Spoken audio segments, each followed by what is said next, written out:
Welcome to the Unstoppable Recording Machine Podcast. And now your host, EYAL Levy. Welcome to the URM Podcast. Thank you so much for being here. It's crazy to think that we are now on our 7th year. Don't ask me how that all just flew by, but it did. Man, time moves fast. And it's only because of you, the listeners. If you'd like us to stick around another 7 years, and there's a few simple things you can do that would really help us out. I would endlessly appreciate if you would, number 1, share our episodes with your friends.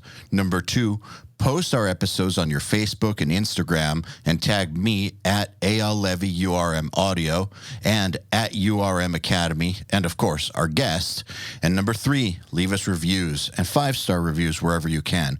We especially love iTunes reviews. Once again, thank you for all the years and years of loyalty.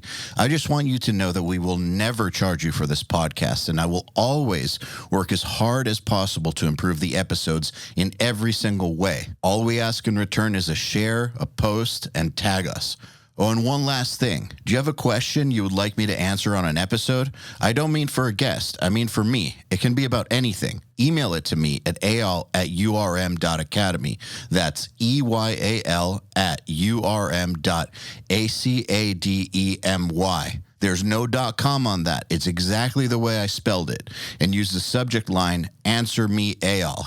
All right, let's get on with it. Hello, everybody.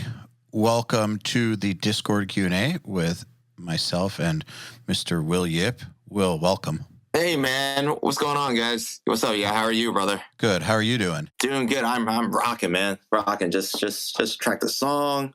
My energy's up. My adrenaline's up. I'm ready to party, man. Awesome. Well, thanks for being here, and thank you everybody for coming to hang out with us. First question is going to come to us from Joe Scaletta. I have just requested you to the stage. Awesome. Thank you, Will, for doing this. I'm actually really excited for this. So my first question is, someone like you've worked with a lot of different types of bands, different genres. How do you get your foot in the door of so many different types of music?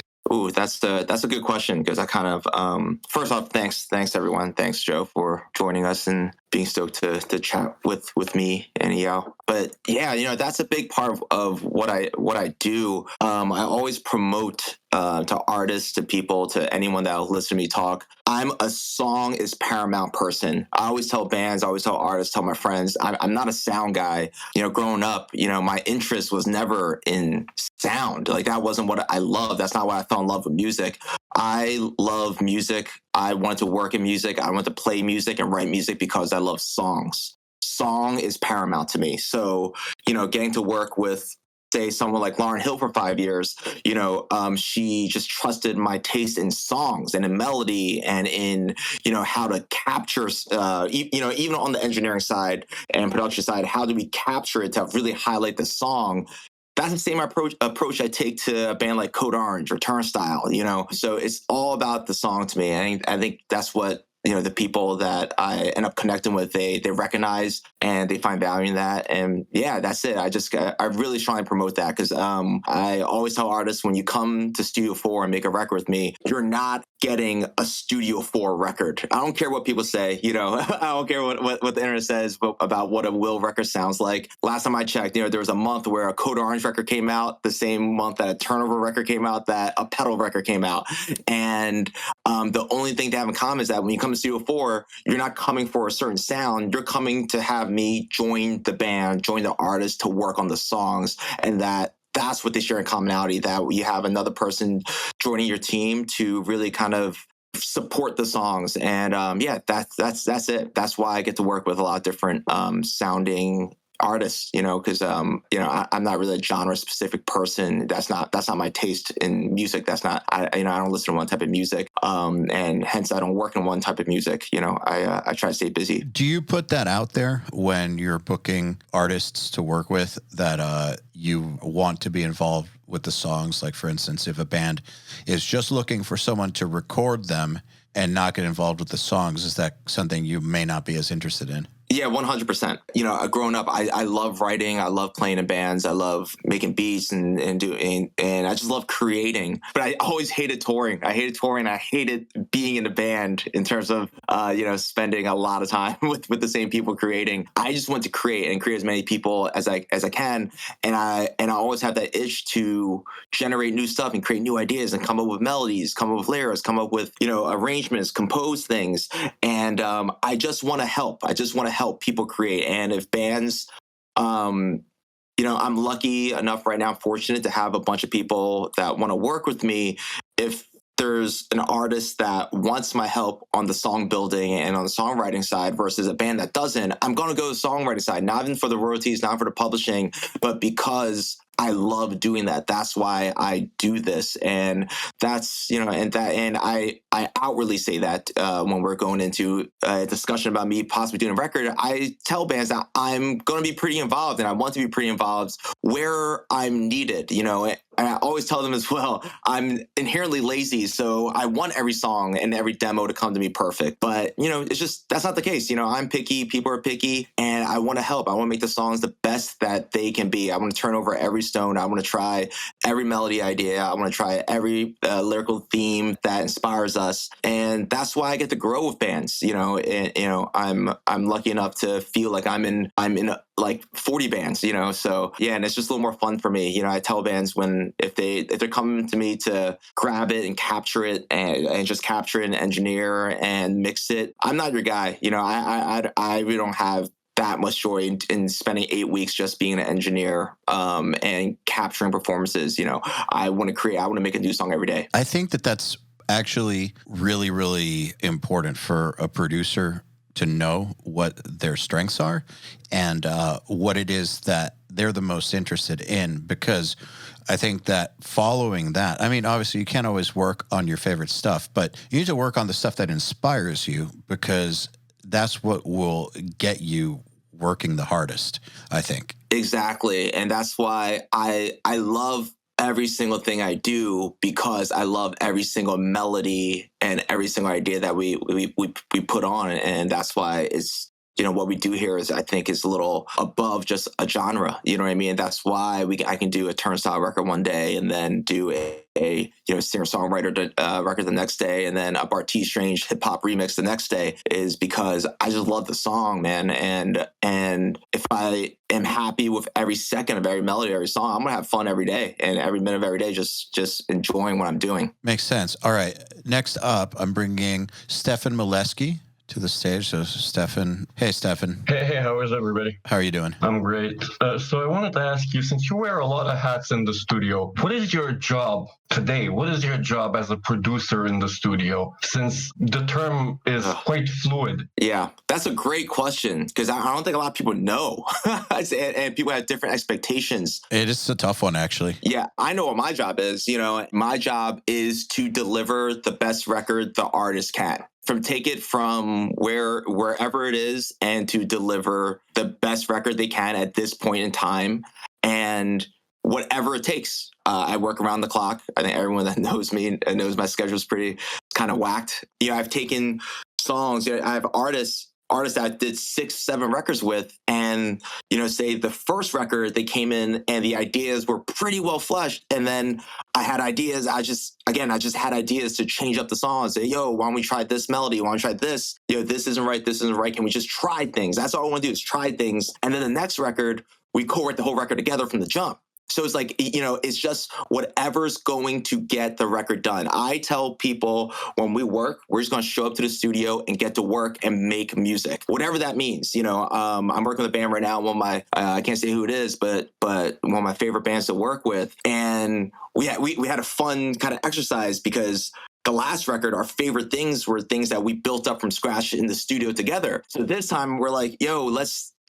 not have any ideas coming in and spend 12 weeks just building new ideas and just starting from scratch, because we're all gonna be excited. We're all gonna be on the same page, because every idea is gonna get birthed together and we all trust each other. And I'm having time of my life, and I'm working on another record with some of my best friends, and they spent 2 years, in lockdown, writing more than they've ever written, and they're very married to ideas. So now it's my goal to try to respect the work they put in, but still make sure every idea is as strong as possible and get it to the finish line. So even though that one has no ideas and one has a lot of ideas, the lot of ideas in some ways is getting to the finish line a little tougher because we're married to things. So I think you said the best. You have to wear many hats, and you have to pay respect to the artists and their work and the work they've already done coming in here. But my job is just deliver the best record I can, and the best record that I think they have the capacity to make, that we have the capacity to make. And and that's my job, whatever that means. Whatever that means, we have to fucking fly to Portland to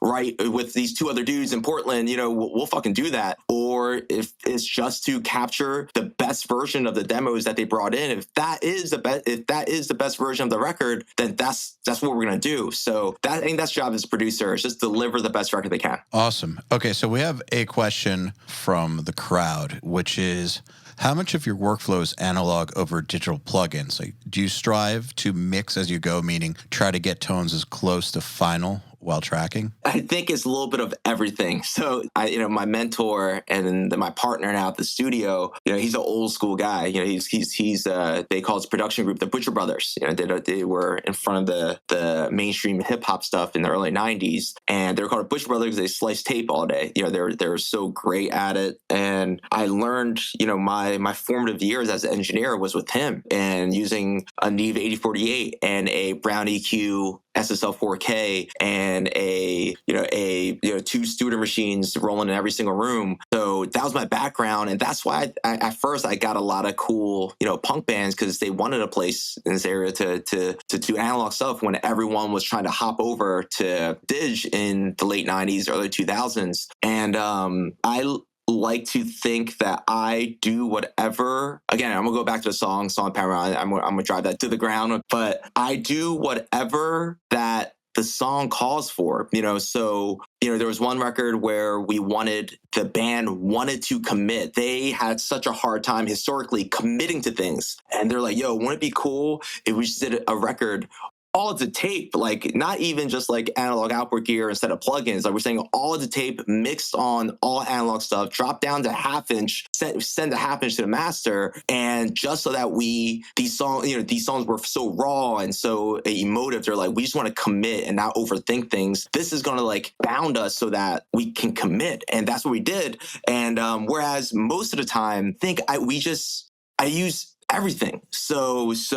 from, whatever a song calls for, this, even an analog psycho panner, which literally just used for the first time in 8 years. If it calls for that, we're like, if an artist is just inspired by something and just is chasing this idea, if it's a plugin that I think can solve it, I'm going to do that. If it's a piece of analog gear that's going to solve it, I'm going to do that. Like working with an artist like Lauryn Hill and Jamie from Code Orange, those people push me. Those guys push me. Brendan from Turnstile, Austin from Turnover, a lot of prolific artists that they have these vision, they just need help getting it sonically. And a lot of times it involves a lot of analog stuff because they're a bunch of old school guys, and I'll reach for it. So I think being an engineer, you have to be well versed in everything, man. It's your job as an engineer, as a producer, to know tools, because you never know what artists are going to be inspired, what they're going to be inspired by, and it's just going to help you build. I also want my gear to not hold me back. So I'm never going to be the one to reach for something and set up a Studer machine or set up, a whatever, just crazy chain just because it's cool and hip to use. No, if the song calls for a certain sound and if a plugin get there faster, I just want to be able to keep creating and keep writing and keep laying down ideas. So whatever's going to get us there accurately, the quickest, that's what I'm going to use. But being well versed in everything is very handy, because you never know what the artist's going to want. Great answer. Okay. First up now is Diego Menchinger. Yo, what's up, guys? Hey, Diego, how are you? I'm all right. So the big question I have for you, Will, I got into production like 5-6 years ago just because of you, listening to your records. Wow. Super inspiring. Thank you, man. Thank you. The one thing that I've been chasing is something comparable to your drum tone. And I was wondering if you could maybe walk us through your workflow with that. Oh, shit. That's some of my secrets, Diego. I got you though. I got you. I'm not afraid to share secrets. I'm actually doing something with a very, very cool company soon, kind of showing off my drum sequence and how I capture them and what I use to build my tones. My friends notice about me, but maybe not too many. Average listeners, passive listeners. Knows about me. I come from the hip hop background. I grew up with a love producing music because I love making beats and I loved working in the hip hop world. And my goal when I was engineering rock records and punk records was, my ears were so keen. My ears were so used to hearing hard ass samples. Obviously when you're mixing a hip hop record, making a hip hop record, those samples are already processed. They bang. They already bang. Everything you grab is processed and it's gonna slap. So my ears wanted that, right? You know what I mean? I'm making a record, so I push. Honestly, you can ask any drummer that I work with. I push drummers. To hit. I forgot to answer this part of the last question, but I want to get it as close. I want to capture the performance sonically and performance-wise as close as we possibly can to the finished take because, it's just easier. It's just more inspiring. So I want people to hit.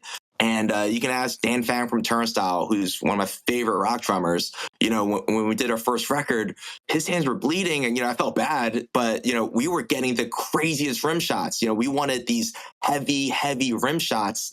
So a lot of the attack, a lot of the bite that you hear is from the performer themselves, and versus some other drummers that, don't hit as hard. It literally just doesn't sound the same.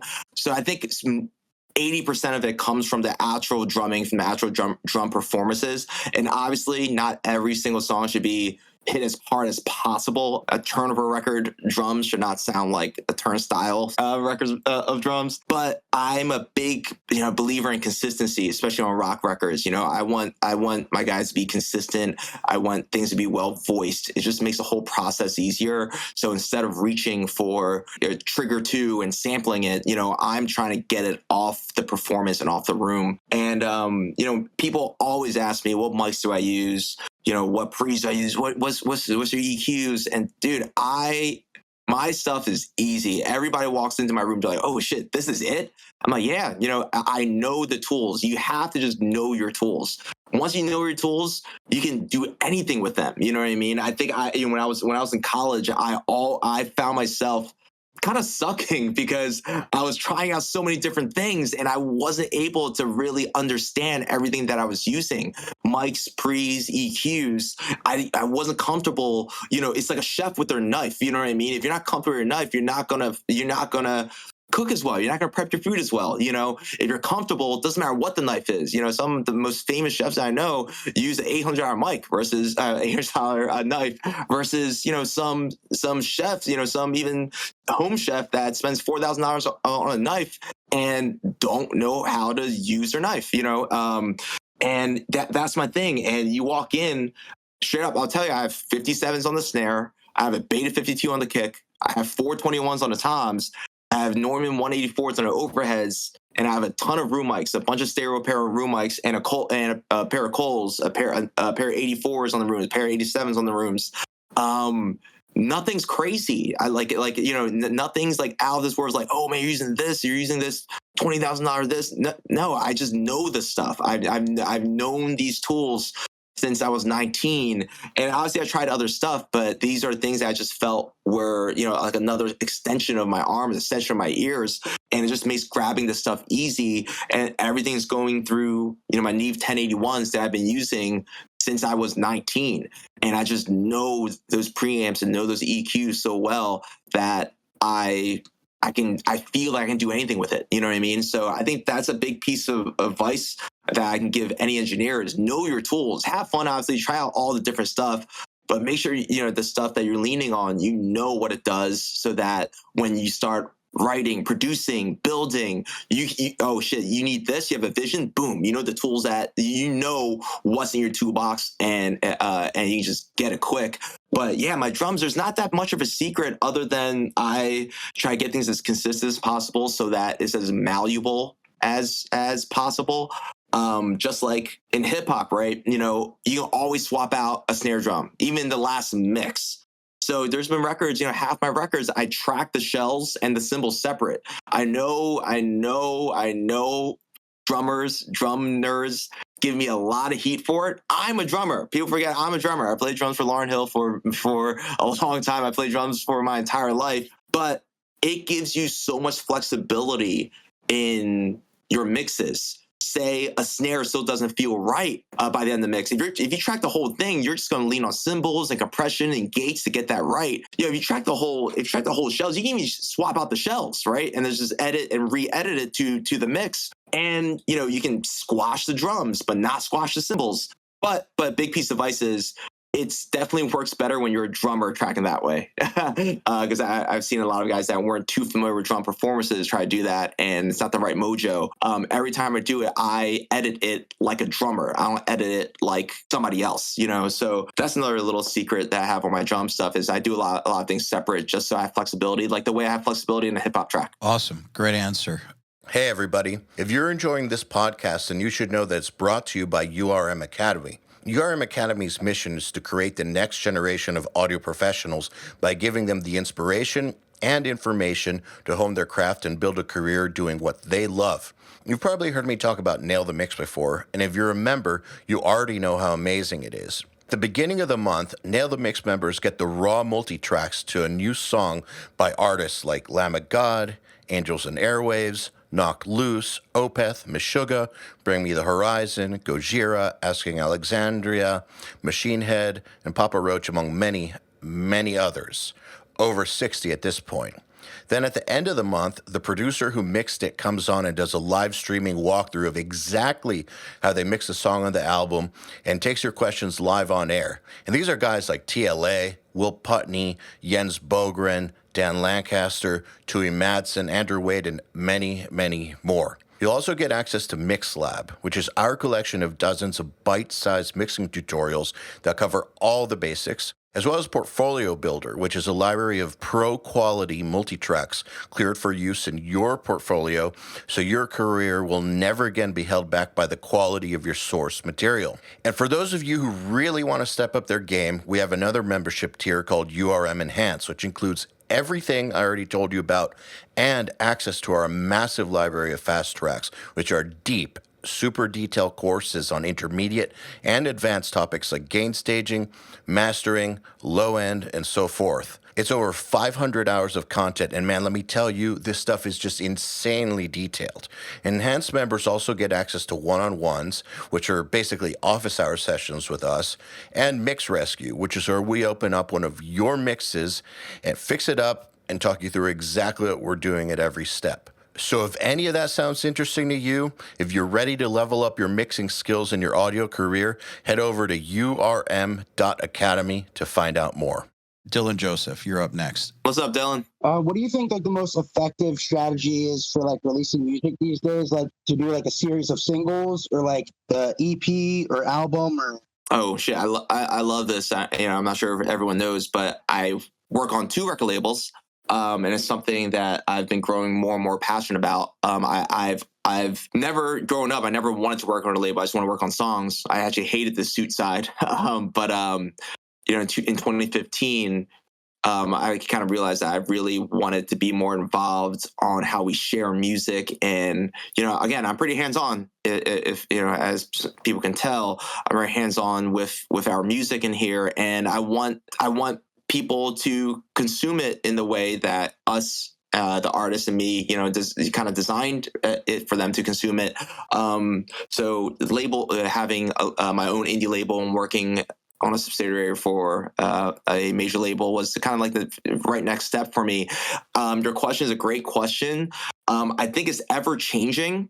We talk about this literally every week in A&R. So if you were asking me about a hip hop track right now, if you were asking me about a pop track, I probably would lean more right now on the smaller release, right? Because right now everything's in playlisting. Everything is in digital, obviously, but everything, outside TikTok, which is a phenomenon in itself, but in your, traditional DSPs, everything is in playlisting. And if you release, just say you as a indie artist release 14 songs, right? And you roll out 3 singles, most likely the only songs that are going to get playlist looks are those 3 songs. But if you roll out singles at a time, here's a single, or here's 2 songs, here's another 2 songs, here's another 2 songs. Obviously, you're going to have a little more money on the PR because you're going to spend, it's basically more of the rollout, more rolling out songs. You're going to have more opportunities on playlist looks. So someone rolling out 10 singles, now you have 10 shots to get on playlists versus rolling out a record with 3 to 4 singles and getting at most 3 to 4 looks for playlisting, because it's rare unless you're a Lee Rodrigo or huge artist. They're not looking at your other songs or your record to place them because they want to serve to them. These playlisting people want music served to them. It's not, they're not out searching for stuff. They're in bed with everyone and everyone's coming to them saying, listen to this, put this on a playlist, put this on a playlist. So if you have more stabs at it, then you have a more chance for success of getting on this playlist and getting people to stream your shit. But honestly, that's been a growing thing with rock. That is not as effective as it is with hip hop and pop, just because rock bands have yet to see a quick initial return on that, where in hip hop and pop is baked into the culture. That's how people consume that music, is in singles and in playlists. With rock, how bands make money is selling fucking vinyl. You know what I mean? How most bands make money is selling records, because all the marketing goes into records. But I do see that changing. I like the idea, again, give you my secrets. I like the idea of combinations, you know what I mean? Of, I work with a lot of artists where we roll out 2 or 3 songs at a time, another song, and then it was only the last song that that a record was happening. So you kind of get the best of everything, that you get a bunch of playlist looks and you get a traditional record to sell for $30,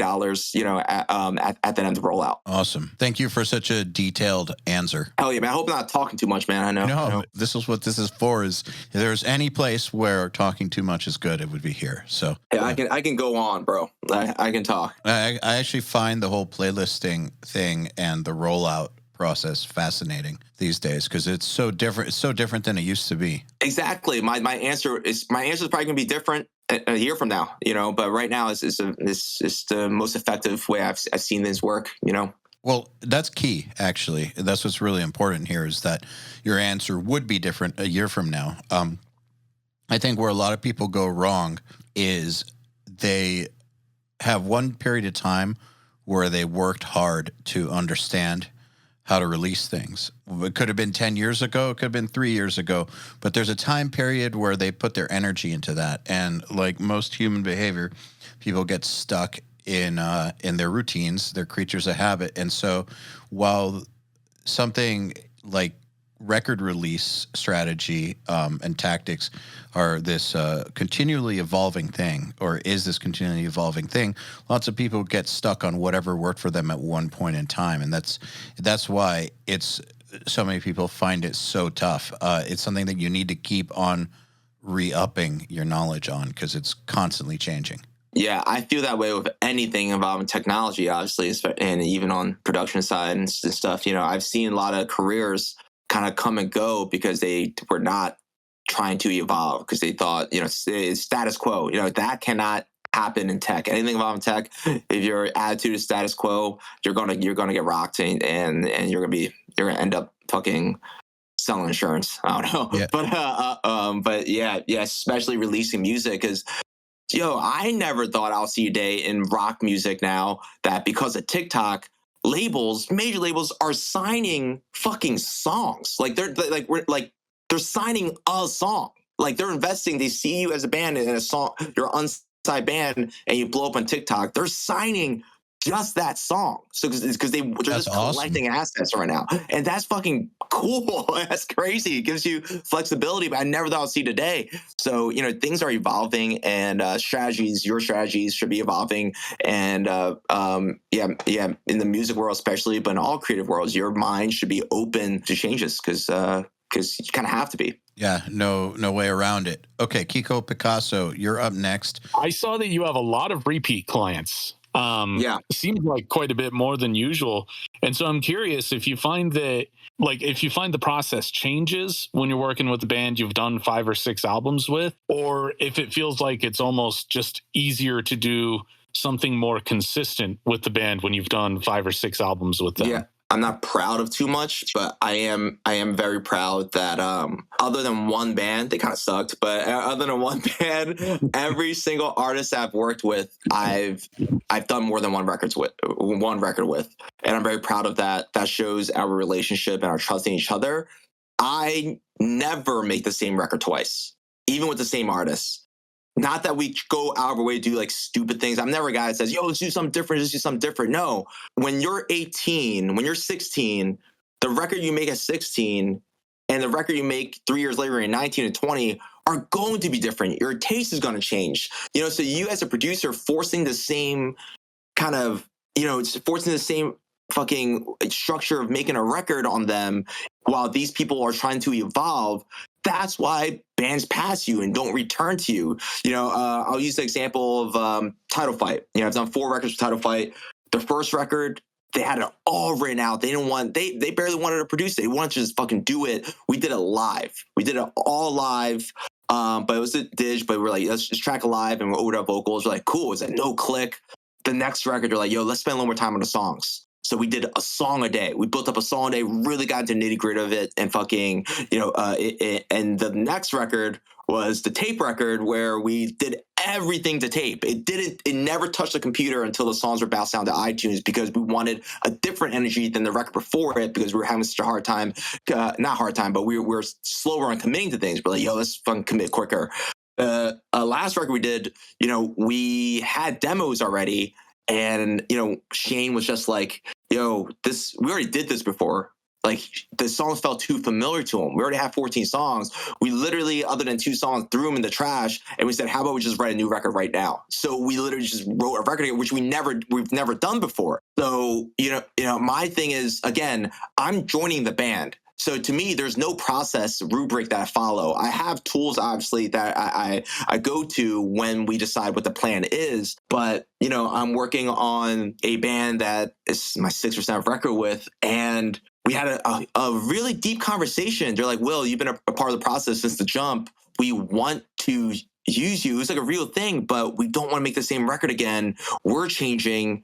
You're changing, but we do want the process to be even more different.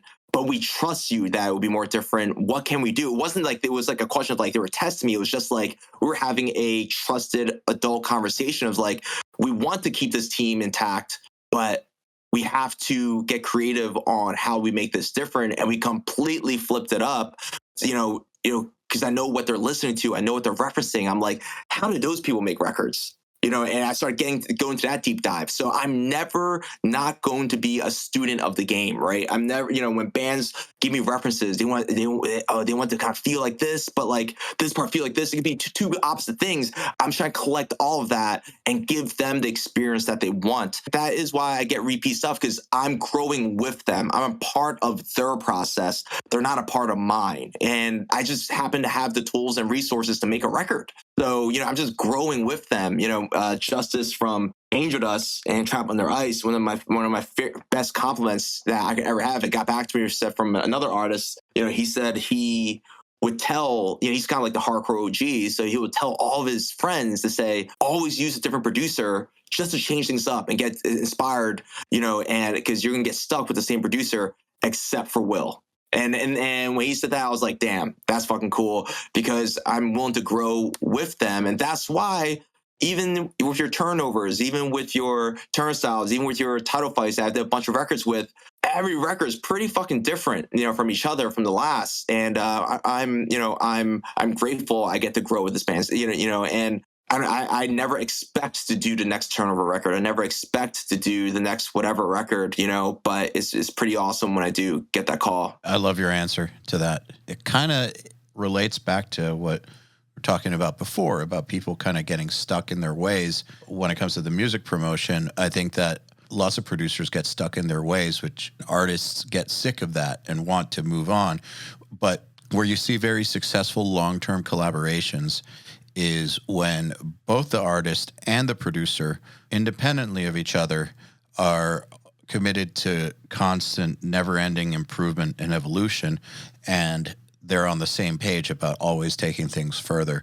Those tend to be really good long-term artist-producer relationships, I think. Yeah, absolutely. I agree. All right, next up, Stefan Mileski. Well, since you have a record label, I'd like to ask you if you know why American record labels are trepidatious to work with producers from Europe when it's an American artist. I do a lot of hip hop, and I know quite a few producers who have gotten their music to artists.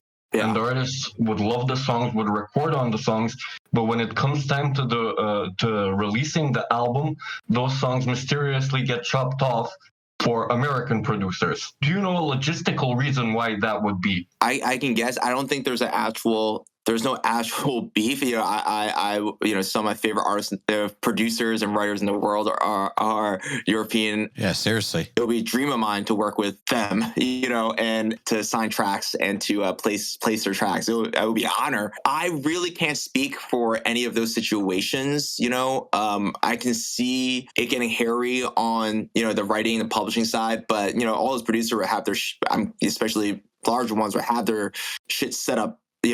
Set up so everything should be smooth too. You know, on the writing side and the publishing side, I can't see that. If you ask me if American labels signing European artists was the thing, I can have an answer for you there. But in terms of the actual music, that doesn't really make sense to me because all the infrastructure is there. For the paperwork logistically to get taken care of, I really can't speak for that because I don't really believe in that. You know, I'm sure you're just correct, but I mean, me and the people I work with, we work with, you know, European producers and writers pretty often, and I want to continue that and work with the best and even more writers and producers. I have a hard time believing that's a real thing, and not because people are good people or open-minded or anything like that, but because the music industry is like the most capitalistic, opportunistic industry you can think of besides maybe Hollywood or something. Like, people are in music. I mean, yes, sure, people are in it because they love it, but on the business level, people are in it to make money, and they are going to work with people that are going to make them money. And that is, at the end of the day, what it comes down to. And so people don't get passed over for reasons like you're from another country. If people think they could make money off of that collaboration, you better believe they're going to figure out a way to make that collaboration happen. Like, if there's anything the music industry is all about, is figuring out how to make money. And they're not going to let something like a border or a time zone get in the way of that. So I'm not trying to say that like you're wrong, but you're wrong. Yeah, I recently, with Warner, we had an artist, and it's kind of completely the opposite of where he's saying, Stefan. Our A&R was like, you have to let this guy. It was actually from South Africa. It was like, you have to let this guy remix this song, you know, because he's the biggest thing in South Africa. And I was like, bet, let's do it. So it was actually kind of the opposite.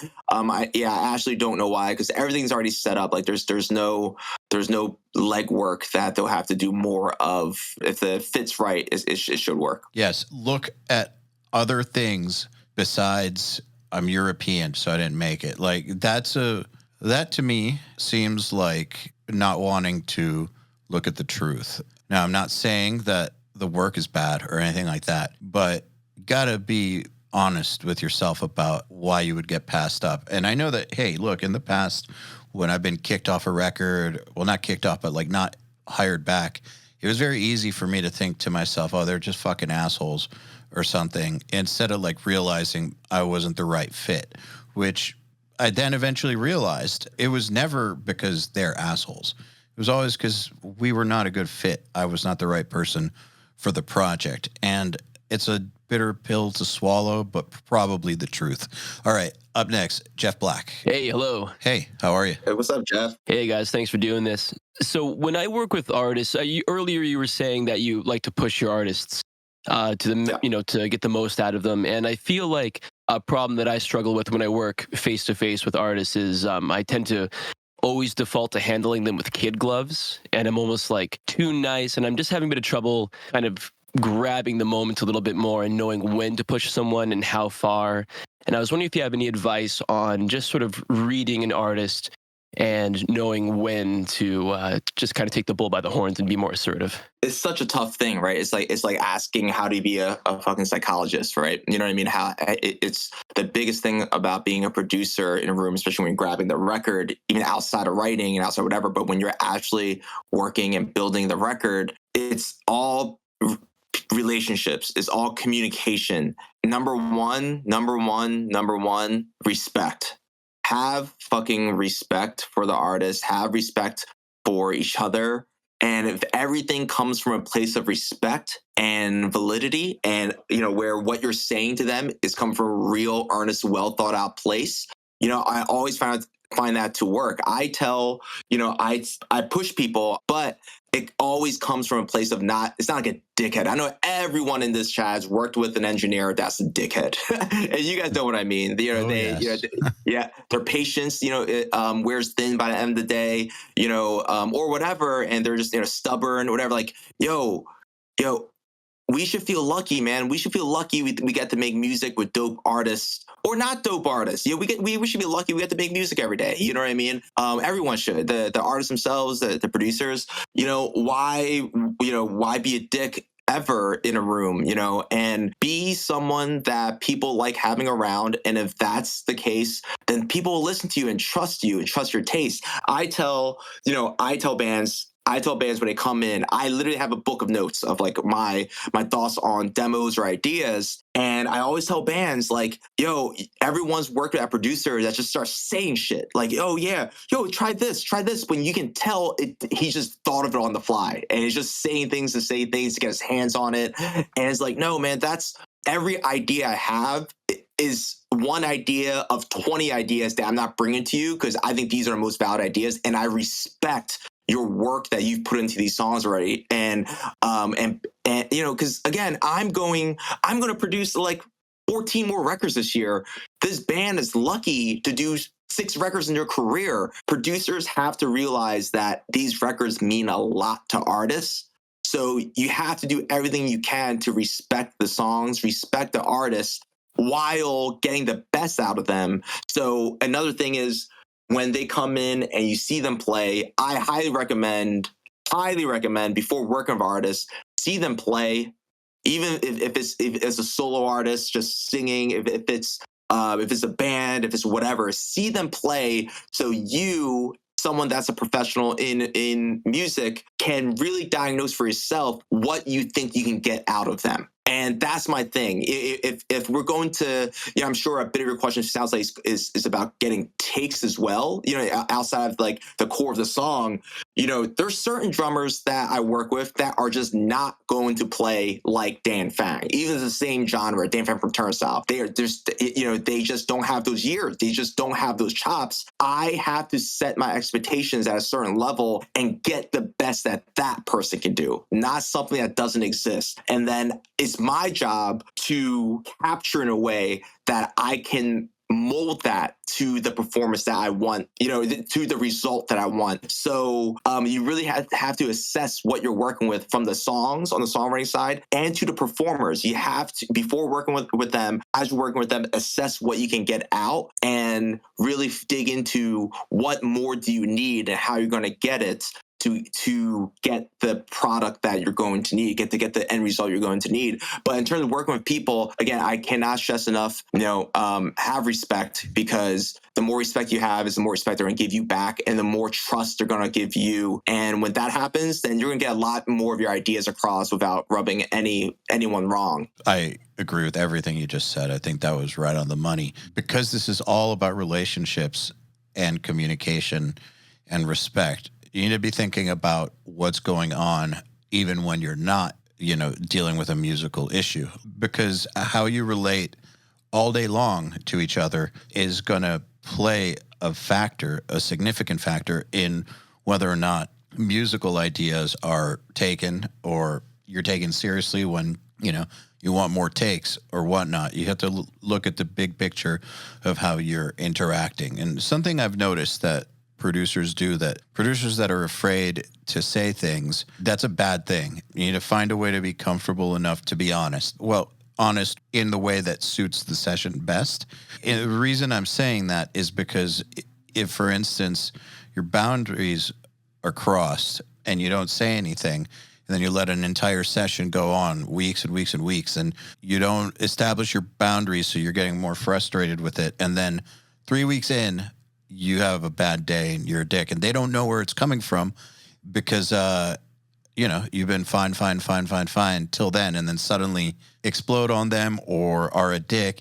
I've seen this lots of times. It's better to establish the boundaries up front in a respectful way and keep that going throughout, so that frustration doesn't build up and you have the type of environment where things can be talked about and can be communicated. So I actually think it's a really bad habit to not say things. I'm not saying just blurt out anything that's on your mind with no filter and no thought. Like, you need to approach people respectfully and thoughtfully, but to not say things when they need to be said is a huge, huge mistake. So you got to learn how to do it. All right. James Kirsch. So, all right. His question is, will you please tell us about what you used on the snare for the Great Dismal, particularly on Say Less? Anything special? Did you use the special custom kit you have? Yes.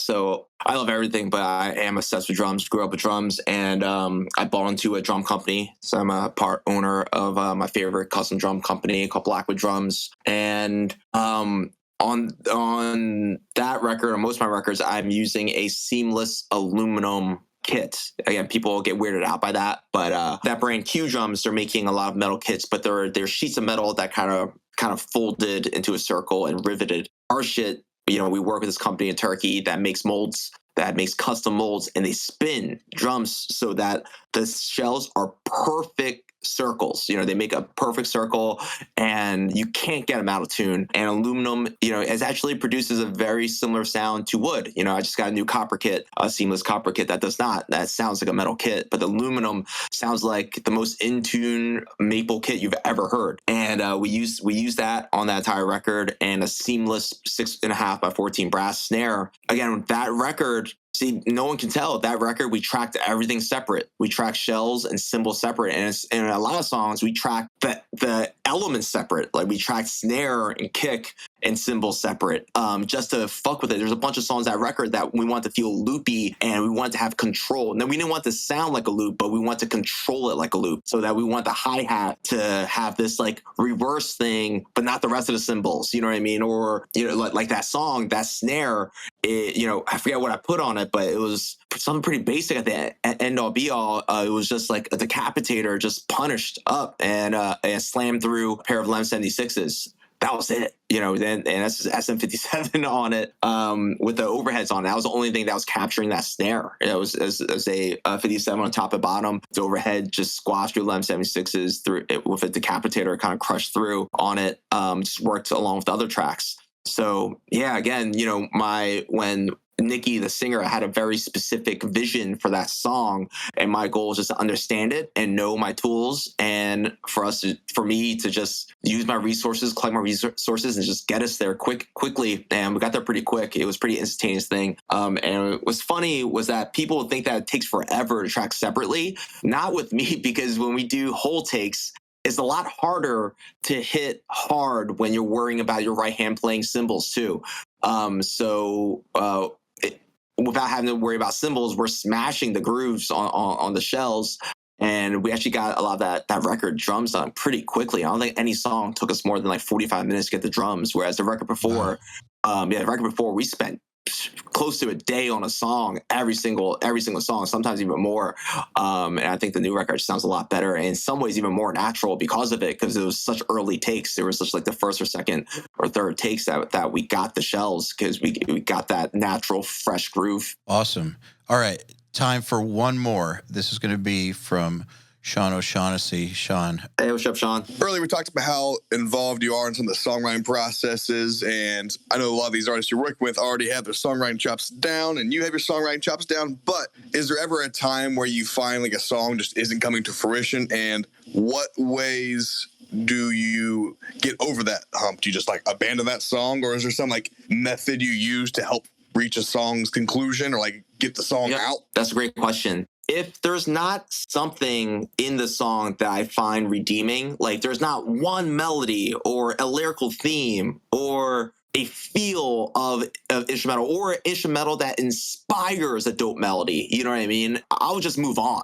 I would just move on to another song or just write a song with them from the jump, write a new idea from the jump. Luckily, that's usually not the case. Because I'm very lucky to get to work with very, very great artists. But there's certain times, it happened recently where a really talented artist, but she had a bunch of ideas. She came with like 21 ideas, and our goal was to get 10 of them. So of course we're not going to use everything, but we end up only using like 6 of them. We built the rest because we took a song, and I was like, yo, I only really love the verse melody. I like the chorus music, but I hear another melody. So we will workshop that out, and then we start liking that shit more. And we're like, yo, what if we just wrote some more songs together? And the record took us there. So I think I don't think there's a rule of thumb that I go by. What makes me stoked? You know what I mean? And if no part of the song inspires me or makes me stoked, I'm not going to worry about saving it, or if it doesn't lead to me going to a different part or picking up guitar and saying, oh, actually, let's try this instead of this chorus. And then we rewrite everything else. That has happened too. So there's no really rule of thumb. It's just, trusting my ear and trusting my feel.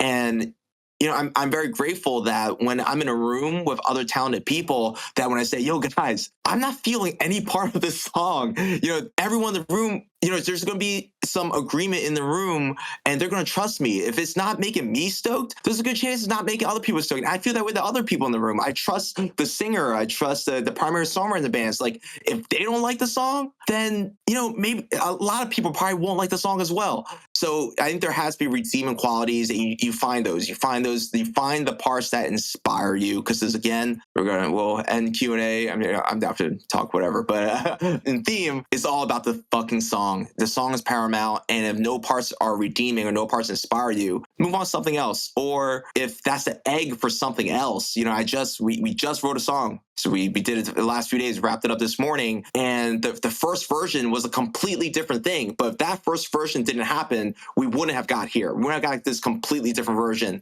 I had a really good conversation with Frank Iero, and he said something that really, really resonated with me. He does a lot of material. He does so many different projects, and he's like, we had this conversation about he wants to just keep putting out music, not even for people to like it. He just wants people to do something with it. If you love it and it inspires you to make music, that's cool. If you hate it and it inspires you to make music that sounds nothing like it, that's just as cool. He just wants to inspire people, and that really stuck with me.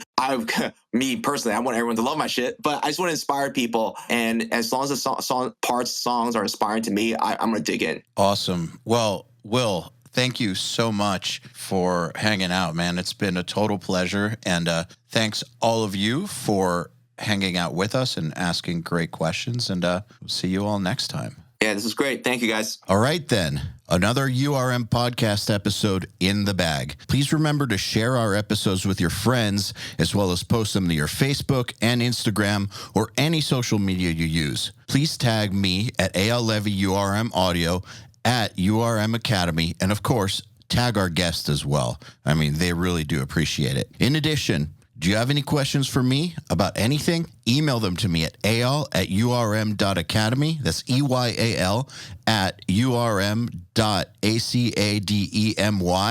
and use the subject line, Answer Me, EYAL. All right, then. Till next time, happy mixing. You've been listening to the Unstoppable Recording Machine podcast. To ask us questions, make suggestions, and interact, visit urm.academy and press the podcast link today.